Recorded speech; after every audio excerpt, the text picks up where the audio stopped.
le habían otorgado la Cámara de Diputados. Este proceso, según versiones tanto de Jesús Ortega como de Demetrio Sodi, incluso de la senadora Brice.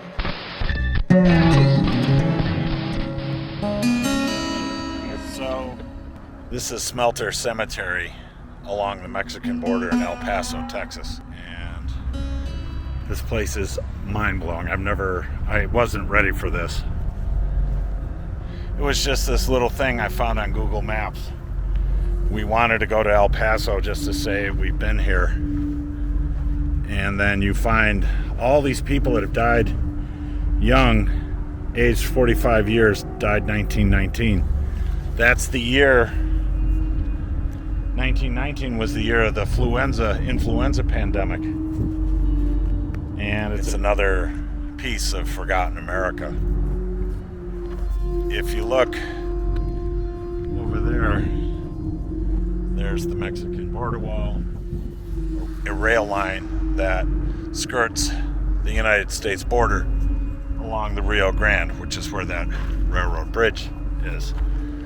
The amazing thing about this particular cemetery is that it is completely surrounded by development. There's a huge mine over there. Interstate 10 goes over there. Mexico is right there. And this place is completely surrounded by development. It was almost impossible to find this thing on the roads. The GPS took us on Interstate 10, said, "You have arrived," and there was nothing. So I got off the highway, turned around, rummaged through. This says ASARCO company, no trespassing.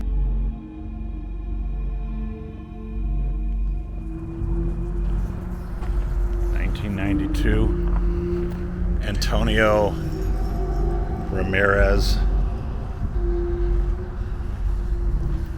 Most of these don't even have marks on them anymore.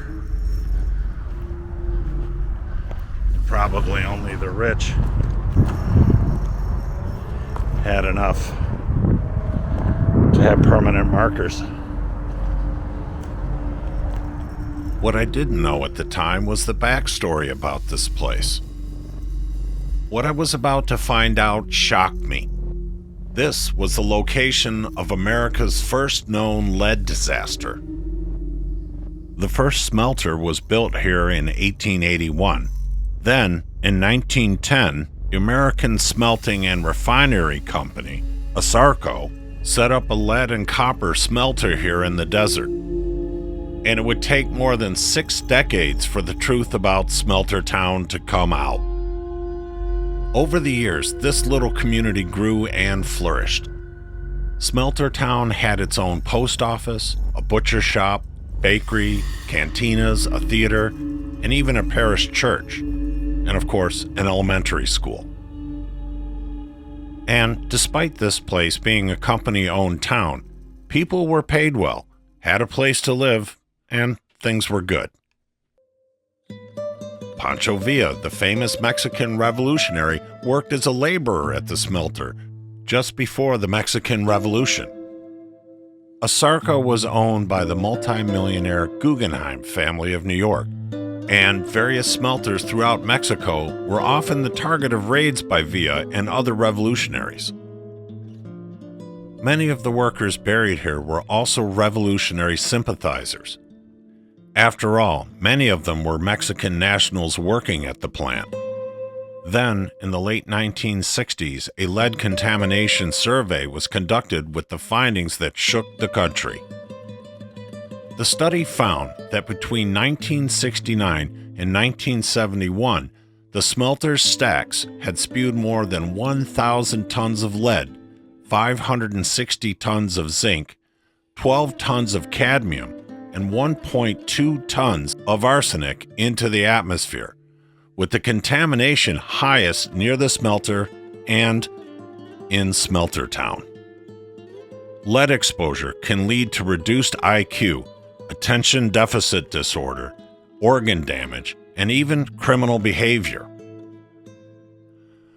At the time, ASARCO claimed that the elevated blood lead levels were caused by lead paint and gasoline emissions. But after a court battle, ASARCO told the residents of Smelter Town they had to go, and the backlash was fierce.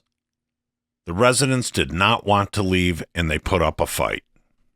But the fact remains that 1/4 of the children living in Smelter Town had lead counts of 40 or higher, and the town was bulldozed in 1973. By 1999, the smelter itself was shut down. The smokestacks from the place, said to be the tallest in the world, were demolished in 2013.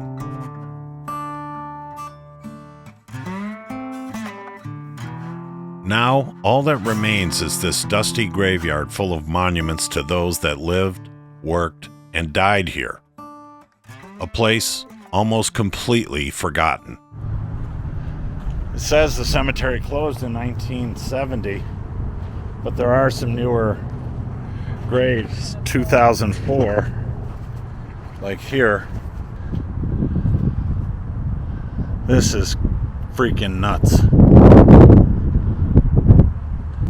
This one's still got flowers, and yet it's dated 1930. This is one of the most amazing pieces of forgotten America that I've ever seen. All these people here are somebody's loved ones. They're long gone. 1883 to 1931. You know, what was this like in 1931? There was no wall. So many of these are probably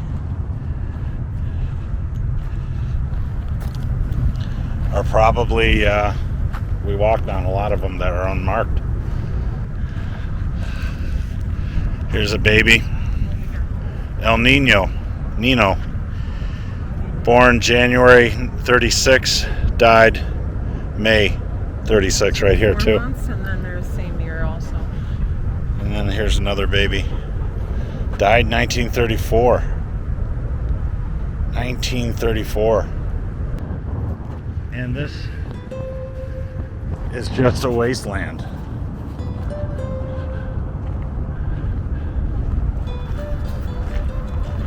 Right on the border to Mexico.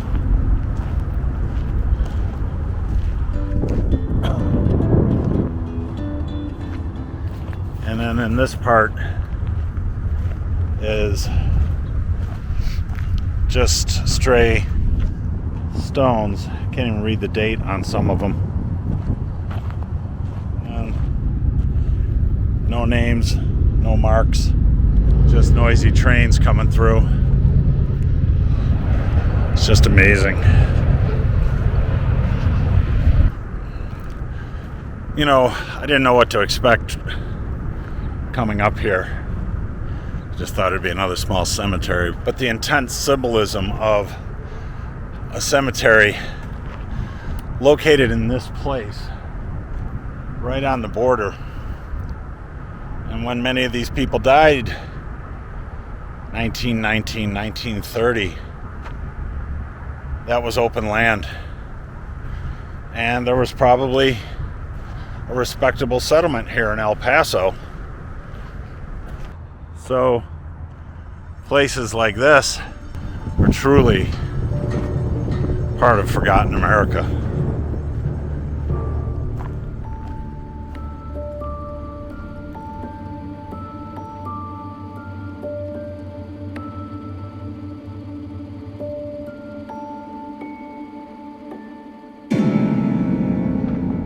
Sorry, I didn't mean to frighten you.